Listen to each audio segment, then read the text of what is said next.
இப்ப பேட் கேர்ள்னு ஒரு திரைப்படம் வந்தது. நம்ம மோகன் சத்திரியன் அவர்கள் சரியான நேரத்திலே குரல் கொடுத்தார்.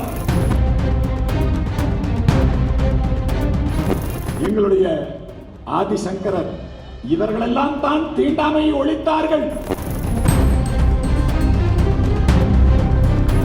இந்த அந்தணர்களையும் பட்டியலின மக்களையும் இந்த திராவிடம் எப்படி பிரித்து வைத்திருக்கிறது என்று சொன்னால், ஐயா பசும்பொன் முத்துராமலிங்க தேவர் அவர்கள் தேசிய தலைவர், ஆனால் அவரை ஒரு ஜாதி தலைவராக திராவிடம் சித்தரிக்கிறது. கலவரத்திலே ஒரு பிராமண சமூகம் ஈடுபட்டதுன்னு ஒரு எஃப்ஐஆர் உங்களால் காட்ட முடியுமா?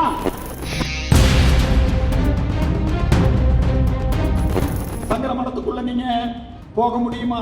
அவர் பக்கத்துல அமர முடியுமா? இப்படி எல்லாம் கேட்டுட்டு இருந்தாங்க. நான் ஒரு நாள் திருமாவளவன் ஐயாவையே கூப்பிட்டேன், வாங்க போலாம். மலக்குடி கலாச்சாரம், கக்கூஸ் கலாச்சாரம் எங்க கலாச்சாரம் இல்ல. வேற வரதுக்கு முன்னாடி பொம்பளைகள் அடிமையாக பூரம்.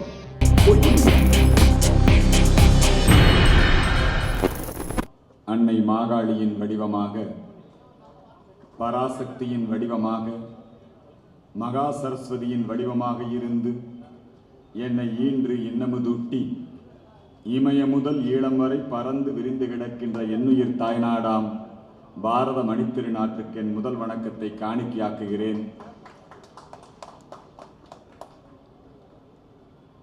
இன்று ஒரு மிக முக்கியமான நாள். தமிழகத்திலே ஒரு அரசியல் மாற்றம் நிகழ்ந்து கொண்டிருக்கிறது என்பதை என் கண்ணார கண்டுகொண்ட நாள். இன்னைக்கு காலையில நிகழ்ச்சி உலக பிராமணர் சங்க நிகழ்ச்சி.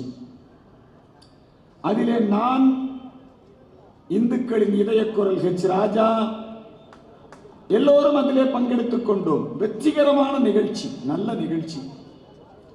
அங்கிருந்து விமானம் முடிச்சு இங்க இந்த நிகழ்ச்சிக்கு வர்றோம். வர்ற வழியில பார்த்தா அலை அலையாக பாரதிய ஜனதா கட்சியுடைய தொண்டர்கள் தேசிய கல்விக் கொள்கையை அமுல்படுத்த வேண்டும் என்று. இதுக்கு முன்னாடி இவ்வளவு கூட்டம். தமிழகத்திலே ஏதோ ஒரு மாற்றம் நிகழ்ந்து கொண்டிருக்கிறது. ஒரு திருப்பம் ஏற்படும். 2026 ஒரு மாற்றம் ஏற்படும் என்கிறது இப்ப நமக்கு கண்கூடாக தெரிகிறது. மாலையில நாம இந்த நிகழ்ச்சியில கலந்து கொள்கிறோம். இந்த நிகழ்ச்சி கோயில் மாநகரம் குடந்தையிலே ஒரு எழுச்சியோடு நடைபெற்றிருக்கிறது. நிகழ்ச்சி வெற்றி. நிறைய நமக்கு என்னன்னா, போராட்டம் நடத்தினாலே வெற்றி. போராட்டத்தில் நாம் முன்வைத்த கோரிக்கைகள் நிறைவேற்றப்பட்டிருக்கிறதா? நிகழ்ச்சி நோக்கம் நிறைவேறி இருக்கிறதா? நிகழ்ச்சியில அதேப்பா குருமூர்த்தி ரொம்ப சிறப்பா பண்ணிட்டாருப்பா. எல்லா பிராமணர்களும் தெருவுக்கு வந்துட்டாங்கப்பா. ஆயிரக்கணக்கில் இங்கே கூடியிருக்கிறார்கள். அனைத்து கட்சி தலைவர்கள் வந்திருக்கிறார்கள். அனைத்து சமுதாய தலைவர்கள் வந்திருக்கிறார்கள். நிகழ்ச்சி வெற்றி. கோரிக்கை வெற்றி அடையும் வரை நாம் திருப்தி அடையக்கூடாது. கோரிக்கைகள் வெற்றி அடையும் வரை நாம் தொடர்ந்து களத்திலே இருக்க வேண்டும். சமீபத்திலே பிராமண சமூகத்தின் மீதான இழிவு, அவர்களை ஒடுக்குதல், இது தொடர்ந்து நடைபெற்றுக் கொண்டிருக்கிறது. எப்பொழுதெல்லாம் பிராமண சமுதாயம் பாதிக்கப்படுகிறதோ அப்பொழுதெல்லாம் குரல் கொடுப்பதற்கு எந்த கட்சியினரும் முன்வர மாட்டார்கள். ஆனால் சமீப காலமாக பேட் கேர்ள்னு ஒரு திரைப்படம் வந்தது. நம்ம மோகன் சத்திரியன் அவர்கள் சரியான நேரத்திலே குரல் கொடுத்தார். இனி அந்த திரைப்படத்திலே அந்த காட்சிகள் இடம்பெறாது. இப்ப எதிர்ப்பு குரல்கள் ஒலித்துக் கொண்டிருக்கிறது. நம்முடைய அந்தணர் ஒற்றுமை இன்றைக்கு ஆங்காங்கு உருவாகி கொண்டிருக்கிறது. இப்ப நமக்கு இன்னைக்கு நடத்துற நிகழ்ச்சி எந்த ஒரு கட்சிக்கு எதிராகவும் நடத்தப்பட்ட நிகழ்ச்சி அல்ல. இந்த நிகழ்ச்சி ஒரு கோரிக்கையோடு இடஒதுக்கீடு வேணும். இதுல நம்ம தீர்மானங்கள் போடலாம். ஏழைகளுக்கான இடஒதுக்கீடு 10% நாடு முழுக்க அமல்படுத்தப்பட்டிருக்கிறது. கம்யூனிஸ்ட் ஆட்சி பண்ணுகின்ற கேரளாவில் அமல்படுத்தப்பட்டிருக்கு. காங்கிரஸ் இண்டி கூட்டணியில் இடம்பெற்றிருக்கின்ற அந்த கட்சிகள் ஆளுகின்ற மாநிலங்களில் எல்லாம் 10% இடஒதுக்கீடு ஏழைகளுக்கு கிடைக்கிறது. ஆனால் தமிழகத்தில் மட்டும் ஏழைகளுக்கான இடஒதுக்கீடு அமுல்படுத்தப்படவில்லை. கேள்வி கேட்கிறாங்க. பிஜேபி ஆட்சி பண்ணி பிஜேபி கொண்டு வந்தது, நரேந்திர மோடி கொண்டு வந்தது. பிஜேபியோடு இருந்த எடப்பாடி அவர் கூட இதை அமல்படுத்தவில்லை. ஏன் பிஜேபி அழுத்தம் கொடுக்கவில்லை? தமிழகத்திலே இந்த திராவிட மாடல், திராவிட அரசியல் அது கோலோச்சி கொண்டிருக்கிறது. நம்முடைய பறையர் பேரவை தலைவர் மூர்த்தி அவர்கள் அவர் சொன்ன மாதிரி நாங்கள் ஒரு 20 வருடத்துக்கு மேலேயே இருக்கும் எங்களுடைய நட்பு. அவருடைய உள்ள குமுறலை இங்கே வந்து வெளியிட்டார். ஆனால் அந்தணர் சமூகம் தான் அனைத்து சமுதாயத்தவரையும் அரவணைத்ததோடு மட்டுமல்ல, லோகோ சமஸ்தா சுகினோ பவந்து, எல்லோரும் இன்புற்று இருப்பதுவே என்று வேறொன்றறியேன் பராபரமே என்று வாழ்ந்து வருகின்ற ஒரு சமூகம் அந்தண சமூகம் தான். எங்காவது அந்தண சமூகம் ஜாதி கலவரத்தில் ஈடுபட்டிருக்கா? குறிஞ்சாங்குளத்தில் நடந்த பிரச்சனைக்கு அந்தணர் சமூகமா காரணம்? அந்தணர் சமூகம் ஒரு வைத்தியநாத ஐயர் ஆலய பிரவேசம் செய்தார். அந்தணர் சமூகத்தினுடைய இப்ப அவங்க மூதறிஞர் ராஜாஜிம்பாங்க இல்லையா, அதுக்கு முன்னாடி குல்லுகப்பட்ட ராஜாஜிம்பாங்க. அவங்க வேலைக்கு தகுந்தபடி பேசுவாங்க. பிரிட்டிஷ் இந்தியால சென்னை மாகாணத்தில் காங்கிரஸ் கட்சியினுடைய அமைச்சரவை அமைக்கப்பட்டு சென்னை மாகாணத்தினுடைய பிரிமியராக ராஜாஜி அவர்கள் இருந்த பொழுதுதான் ஆலய பிரவேச சட்டம், ஒரு அந்தணர் பிரிமியரா இருந்த போதுதான் ஆலய பிரவேச சட்டம் வந்தது. ராமானுஜர், எங்களுடைய ஆதிசங்கரர், இவர்களெல்லாம் தான் தீண்டாமையை ஒழித்தார்கள், ஜாதி ஏற்றத்தாழ்வுகளை ஒழித்தார்கள், மனிதர்களில் பேதம் பார்க்க கூடாது என்பதை நிர்ணயித்தவர்கள் அவர்கள்தான். ஆனா கன்சிராமுக்கு வந்த சிந்தனை, நம்ம ஏர்போர்ட் மூர்த்திக்கு வந்த சிந்தனை, மாயாவதிக்கு வந்த சிந்தனை, இந்த அந்தணர்களையும் பட்டியலின மக்களையும் இந்த திராவிடம் எப்படி பிரித்து வைத்திருக்கிறது என்று சொன்னால், இவர்கள் ஒருவருக்கொருவர் எதிரிகள் என்பது போல பிரித்து வைத்திருக்கிறது. நீங்க பாருங்க, ஐயா பசும்பொன் முத்துராமலிங்க தேவர் அவர்கள் தேசிய தலைவர், ஆனால் அவரை ஒரு ஜாதி தலைவராக திராவிடம் சித்தரிக்கிறது. வாவு சிதம்பரனார் வந்தே மாதரம் பிள்ளை தேசிய தலைவர், அவரை ஒரு ஜாதி தலைவராக திராவிடம் சித்தரிக்கிறது. பெருந்தலைவர் காமராஜர் ஒரு தேசிய தலைவர், அவரை ஒரு சமூகத்தின் தலைவராக திராவிடம் அடையாளப்படுத்துகிறது. அப்போ தேசிய தலைவர், தமிழர் தலைவர் யாருன்னா அவங்க எல்லாம் யார சொல்றாங்கன்னா அண்ணாதுரைய, கருணாநிதி அவர்களை, அவங்களுக்கு அவங்களே பேர் வச்சுக்கிட்டாங்க. தமிழின தலைவர் கருணாநிதி, தமிழின தளபதி வீரமணி இல்லைங்களா, அவங்கள தமிழர் தந்தை ஈவேரா. இவங்களுக்கும் தமிழுக்கும் எந்த சம்பந்தமும் கிடையாது, இவங்களுக்கும் தேசத்துக்கும் எந்த சம்பந்தமும் கிடையாது. ஆனா இவர்களை எல்லாம் ஜாதிகளுக்கு அப்பாற்பட்ட தலைவராக, ஆனா ஜாதி பார்த்து இந்த மக்களை பிரித்து வைத்து பிரித்தாளும் சூழ்ச்சியிலே ஈடுபட்டவர்கள் அவர்கள். நீங்க சொல்லுங்க, ஜாதி கலவரம் எங்காவது குடிசை போய் அந்தணர்கள் கொளுத்துனாங்க, ஐயர் கொளுத்துனாங்க? பிராமணர் வெர்சஸ் பட்டியலின மக்கள் எங்காவது உண்டா? கிடையவே கிடையாது. இந்த தமிழ்நாட்டிலேயே நீங்க தேடி தேடி கண்டுபிடித்தாலும் கலவரத்திலே ஒரு பிராமண சமூகம் ஈடுபட்டதுன்னு ஒரு எஃப்ஐஆர் உங்களால் காட்ட முடியுமா? ஆனா எல்லாவற்றுக்கும் காரணம் பிராமணர்கள் தான், சங்கரமடம் தாங்கிற மாதிரி ஒரு சூழ்நிலையை இங்கே ஏற்படுத்தி இருக்கிறார்கள். நான் இந்த இந்து சமுதாய ஒருங்கிணைப்பு பணியிலே ஈடுபட்ட போது எங்கள் காஞ்சி மகா பெரியவர் ஜெயேந்திர சரஸ்வதி சாமிகள் எங்களுக்கு மிகவும் துணையாக இருந்தார். ஜெயேந்திர சரஸ்வதி சாமிகள் ஒவ்வொரு சமுதாயத்திற்கும் ஒரு ஆதீனம் இருக்கிறது, ஒரு குலகுரு இருக்கிறார்கள். அதுபோல பறையர் சமூகத்துக்கு யார் சாமின்னு கேட்டாங்க.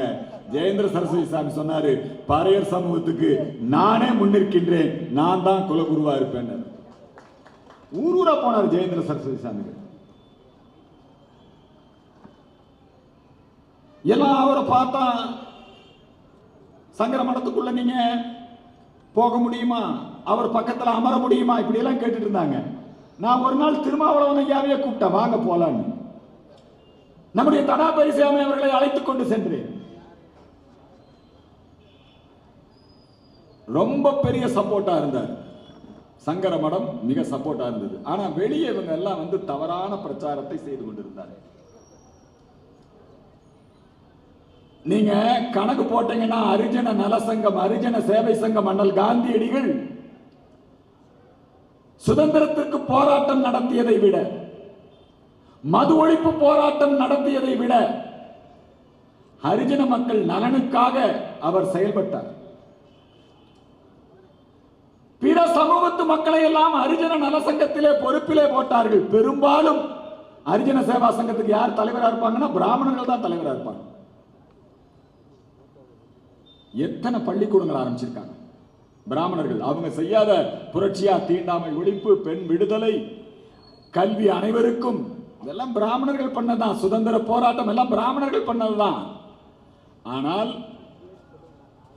இவர்களுடைய பிரச்சார பலத்தினால, இவர்களுடைய பொய்யான வரலாறுகளால, ஆரிய திராவிட இனவாத புரட்டினால இந்த அந்தணர் சமூகத்தின் மீது ஒரு பெரிய வெறுப்பு பிரச்சாரத்தை செய்து கொண்டிருக்கிறார்கள். அவர் கேட்ட கேள்விகள் நியாயமானது. எல்லோரும் இந்துக்கள் தான், கோயிலுக்குள்ளே எல்லோரும் வர வேண்டும், எல்லோரும் தரிசனம் செய்ய வேண்டும், அதான் இந்து சமயம், அதான் சனாதனம். சனாதனம்னா என்ன விளக்கம் கொடுக்க முடியலங்கிறார். சனாதனம்னா என்ன? மாதா பிதா குரு தெய்வம், அதான் சனாதனம். தாயிற் சிறந்தது ஒரு கோயில் இல்லை, தந்தை சொல்மிக்க மந்திரம் இல்லை, இதுதான் சனாதனம். வேற என்ன?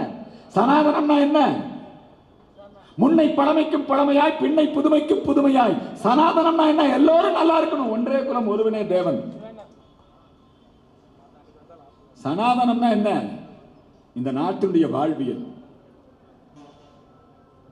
எல்லாருடைய நன்மைக்காகவும் நாம் செயல்படுகிறோம்.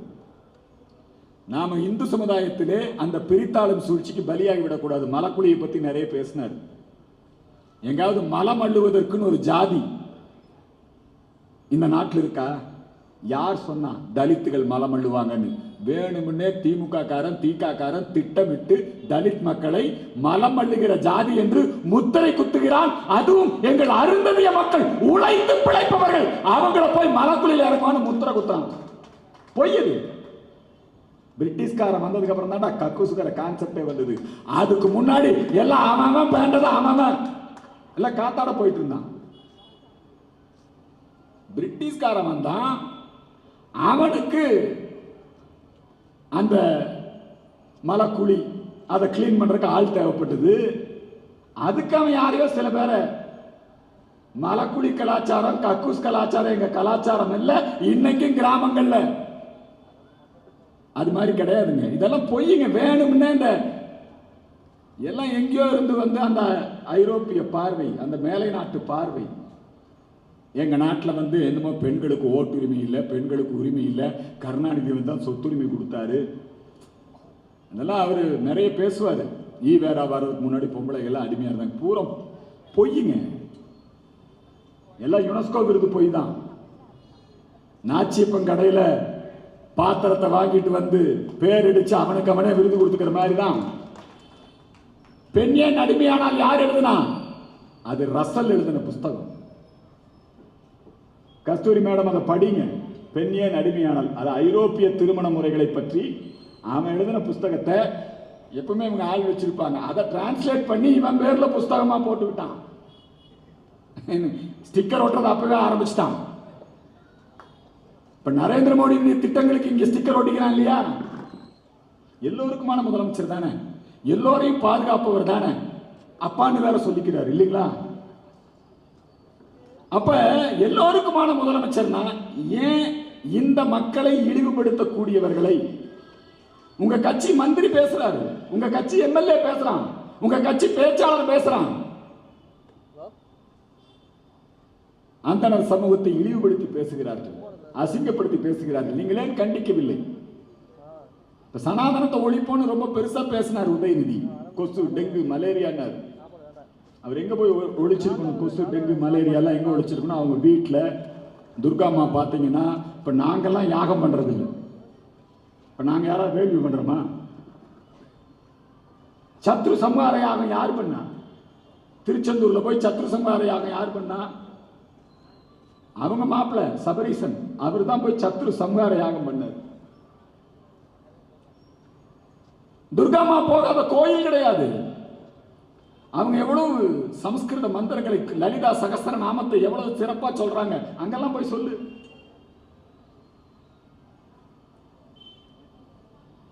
வேண்டுமென்றே திட்டமிட்டு உள்நோக்கத்தோடு இன்றைக்கு திராவிட முன்னேற்ற கழகத்தை இந்த குரூப் கைப்பற்றிட்டான். யாருன்னா இந்த திராவிட முன்னேற்ற கழகத்தை அவங்களே சொல்றாங்க, எங்களுது கிறிஸ்துவ ஆட்சி தான். உதயநிதியே தானே சொன்னாரு. என்ன சொன்னாரு? நான் கிறிஸ்தவன், பெருமைப்படுகிறேன். என் மனைவி கிருத்திகா கிறிஸ்தவர், பெருமைப்படுகிறேன். கருணாநிதி குடும்பத்திலே மூன்று மதம் மாத்திட்டான் பாருங்க. உலகத்தில் எவனாவது கருணாநிதியை மதம் மாற்ற முடியுமா? அந்த குடும்பத்தில் போய் அவங்க பேரனையை மதம் மாத்தி இன்னைக்கு கட்சி கைப்பற்றிட்டான். எப்படி? சோனியா காந்தி, ராஜீவ் காந்தி காதல் புனிதமானது. சோனியா காதலித்தார் ராஜீவ் காந்தியை, ராஜீவ் காந்தி சோனியாவை கரம் பிடித்தார். அவர் காங்கிரஸ் கட்சிக்கு பொறுப்புக்கு வந்தார், ஆட்சிக்கு பொறுப்புக்கு வந்தார். நமக்கு காங்கிரஸ் கட்சி ஆட்சி எல்லாமே போச்சு. எங்க போச்சு? இத்தாலியாவுக்கு போயிடுச்சு.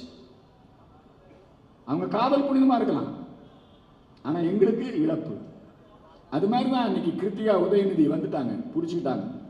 எல்லாம் LGBTQ அங்கிருந்து தான் இப்ப எல்லா வேலையும் நடக்குது. அதனால இந்த நிலைமை மாற வேண்டும். இப்ப கோயில்கள் இருந்து எப்படியாவது இந்த சிவாச்சாரியாரை துரத்தி விட்டுறணும். திருவண்ணாமலையிலே அந்த கோயில் சிவாச்சாரியாரை, அர்ச்சகரை எப்படி பேசுறாரு அறநிலையத்துறை அதிகாரி? நீ வா போ. நீங்க இந்த ஈவோன்னு போடுறாங்கல்ல, அவங்க எப்படி அவமானப்படுத்துறாங்க? கோவிலில் இருந்து இந்து சமயத்தை பிரிக்க வேண்டும். இதுதான் நம்ம ஐயா சேகர் பாபுவோட திட்டம். அது திராவிட மாடல் திட்டம். ஆன்மீகத்துக்கு எதிரி இல்லை. நாங்க முருக பக்தர் மாநாடு நடத்துறோம், நாங்க அதிகமா குடமுழுக்கு செய்யறோம். ஆனா இவங்க நோக்கம் என்னன்னா, எப்படியாவது நம்முடைய இந்த இந்து சமயத்தை, இப்ப ஜக்கி வாசுதேவ் சிவராத்திரி விழாவை வெகு சிறப்பா நடத்திட்டு இருக்காரு. கொஞ்சம் பேர் இருக்கான் திமுகக்குள்ள, திமுகவை வேலை வாங்குறவங்க கொஞ்சம் பேர் இருக்கான். அவன் என்ன பண்றான்னா, ஜக்கி வாசுதேவ் நடத்துறாரா, நாங்களும் நடத்துறோம் சிவராத்திரியை, ரைட்டு, கோயில்களில் சிறப்பா நடத்து. ஆனா இன்னொரு பக்கம் ஜக்கி வாசுதேவ் கிட்ட போய் இவங்க எல்லாரும் எல்லா உறவும் பண்ணிக்குவாங்க, அவர் செய்யக்கூடிய பணிகளில் பங்கெடுத்துக்குவாங்க. இந்த டியூயல் ஸ்டாண்ட், இந்த இரட்டை நிலைப்பாடு, ஏமாற்றுகின்ற நிலைப்பாடு, இது மாற வேண்டும். நீங்க இந்த அந்தணர் சமூக பிரதிநிதிகளையும் சந்தித்து இவங்களுடைய கோரிக்கை என்னன்னு கேட்கணும். இப்ப நம்ம சென்னையில இந்த நிகழ்ச்சி நடத்தின உடனே உடைக்கிறாங்க. நம்மால் ஒருத்தரை கூப்பிட்டு ஒரு சங்கத்தை கூப்பிட்டு அவங்கள சந்திச்சு பேசி, நாங்க அந்தணருக்கு ஆதரவான அரசு தான். நம்மாலே ஸ்டாலின் வாக்கிங் வரும்போது பாக்குறான், ஐயோ ரொம்ப நன்னா பண்றேன், ஒருத்த போய் நின்று பேசலாம். அதே செட்டப்பு. இந்த உடைக்கிற வேலை, ஏமாத்துற வேலை அவங்க கிட்ட இருக்கிறது. உண்மையிலே வாங்க, எங்களுடைய கோரிக்கைகளையும் கேளுங்க, எங்களுடைய குரலையும் கேளுங்கள், எங்களுடைய குறைகளையும் கேளுங்கள். இதுதான். இது ஒரு கட்சிக்கு கொடி பிடிக்கிறதுக்காக நாங்கள் கூட்டம் போடல. நாங்கள் இந்த சமூகத்தினுடைய பிரச்சனைகளை சொல்லுகிறோம், இந்த பிரச்சனைகளுக்கு தீர்வை தாருங்கள் என்று சொல்லுகிறோம். ஆனால் நீங்கள் திரும்பி பார்க்க மறுக்கிறீர்கள். இப்ப இதுக்கு மேல எங்களுக்கெல்லாம் பெரிய தலைவர்கள் இருக்காங்க இல்லையா? அமித்ஷா இருக்காரு, நிர்மலா அம்மாவை திட்டுறாங்க, நிதியமைச்சரை ஊருகா மாமிங்கிறாங்க. நேரம் பிஜேபி நடவடிக்கை எடுத்திருக்கணும்ல. சட்டசபையிலேயே கடுமையா பேசுறான், பார்லிமெண்ட்ல கடுமையா பேசுறான். ஆகவே இனி நாம் இந்த ஒற்றுமையை, இந்த எழுச்சியை நாம தமிழக அளவிலே நாம் நிறுத்திக் கொள்ளாமல் நாம டெல்லிக்கு அழுத்தம் கொடுக்கணும். இல்லைன்னா பிஜேபியும் பேச மாட்டாங்க. எனவே நாம் அனைவரும் இணைந்து செயல்பட வேண்டிய ஒரு மிக முக்கியமான காலகட்டத்திலே இருக்கிறோம். இன்னைக்கு நடந்த பேரணி கும்பகோணத்திலே ஒரு எழுச்சியான பேரணி. இன்னைக்கு நடந்திருக்கின்ற இந்த பொதுக்கூட்டத்திலே அனைத்து கட்சியினரும் ஆதரவு தெரிவித்திருக்கிறார்கள். திமுகவுக்கும் நம்ம கடிதம் எழுதணும். திமுகவில் இருந்தும் யாராவது வரணும்னா, கடந்த முறை பிராமணர் சங்க மாநாடு ஏதோ நடந்த போது அதுல நம்ம உள்ளூர் சட்டமன்ற உறுப்பினர் திரு அன்பு அவர்கள் பங்கெடுத்துக் கொண்டிருக்கிறார். அதனால நம்முடைய பிராமணர் சமூக பிரதிநிதிகளை மாண்புமிகு தமிழக முதல்வரும் சந்திக்க வேண்டும். எங்களுடைய குறைகளையும் நீங்கள் நீக்க வேண்டும். அதுவரை எங்களுடைய இந்த போராட்டம், எங்களுடைய இந்த நிகழ்ச்சி தொடரும் என்பதை இந்த நேரத்தில் தெரிவித்துக் கொள்கிறேன். நேரம் கூடிவிட்ட காரணத்தினால் தீர்மானங்களை நம்முடைய குருமூர்த்தி அவர்கள் உங்களுக்கு விளக்கமாக சொல்லுவார் என்று சொல்லி 2 செய்தி தான். 1, இந்து மக்கள் கட்சியினுடைய நிகழ்ச்சிகளுக்கு தடை. இந்து மக்கள் கட்சியினுடைய நிர்வாகிகள் திடீர் என கைது செய்தல் ஒரு முகநூல்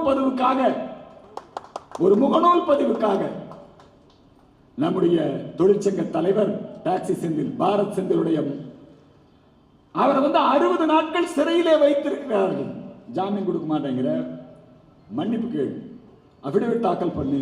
ஓம்காருக்கு என்ன பண்ணாங்களோ அதேதான். ஓம்காருக்கு ஒரு ஸ்லேட்டை வச்சு படம் எடுத்து போட்டாங்க. அவமானப்படுத்தணும், மன்னிப்பு கேள், உனக்கு ஜாமீன். இதுவரை நாம் என்ன ஒரு மனிதநேயமற்ற ஒரு அரசாக இந்த அரசு இருக்கிறது என்று சொன்னால், அவருடைய மகன் இறந்துட்டான் சபரி. அப்பொழுதும் கூட 1 வாரத்திற்குள் நீ மன்னிப்பு கேட்டு அபிடவிட் தாக்கல் பண்ணு. காவல்துறை உங்கள் ஏவல் துறையாக மாறிவிட்டது. அது ஒரு பக்கம் இருக்கட்டும், நீதித்துறையிலும் இப்படி மறைந்த சபரி எங்கள் குடும்பத்தை சார்ந்தவர், இந்து மக்கள் கட்சியினுடைய அந்த மாணவர் அணியிலே இருந்தவர்.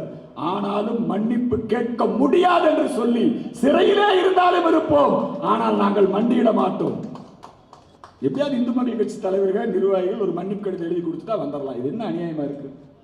இந்த அநீதி எங்களுக்கு இழைக்கப்பட்டுக் கொண்டிருக்கிறது. எத்தனை நாள் நீ சிறைச்சாலையிலே வைப்பாய்? எத்தனை நாள் எங்கள் மீது வழக்குகளை போடுவாய்? எங்களுக்கு வேலையே டெய்லி ஏதோ ஒரு மாவட்டத்தில் ஏதோ ஒரு நீதிமன்றத்துக்கு போயிட்டே இருக்கணும், ஏதோ ஒரு எஃப்ஐஆர் போட்டே இருக்கீங்க. இவற்றையெல்லாம் சந்தித்து ஒரு மாற்றத்தை உருவாக்குவோம். அந்த காலத்தில் சொன்னாங்க சர்வாதிகாரி இந்திரா மிசாலயங்களை குடிச்சு உள்ள போட்டேங்க இருக்கீங்க. ஆனா இன்னைக்கு நீங்கள் தான் மிகப்பெரிய சர்வாதிகாரியாக இருந்து கொண்டிருக்கிறீர்கள். எந்த சர்வாதிகாரியின் அராஜக ஆட்சியும் நீடித்ததில்லை. மனதிலே வைத்துக் கொள்ளுங்கள், நிச்சயமாக ஒரு மாற்றம் உருவாகும். நாங்கள் தொடர்ந்து போராட்ட களத்திலே இருப்போம். இந்து மக்கள் கட்சி பின்வாங்காது என்பதை தெரிவித்து நிறைவு செய்கிறேன். நன்றி, வணக்கம்.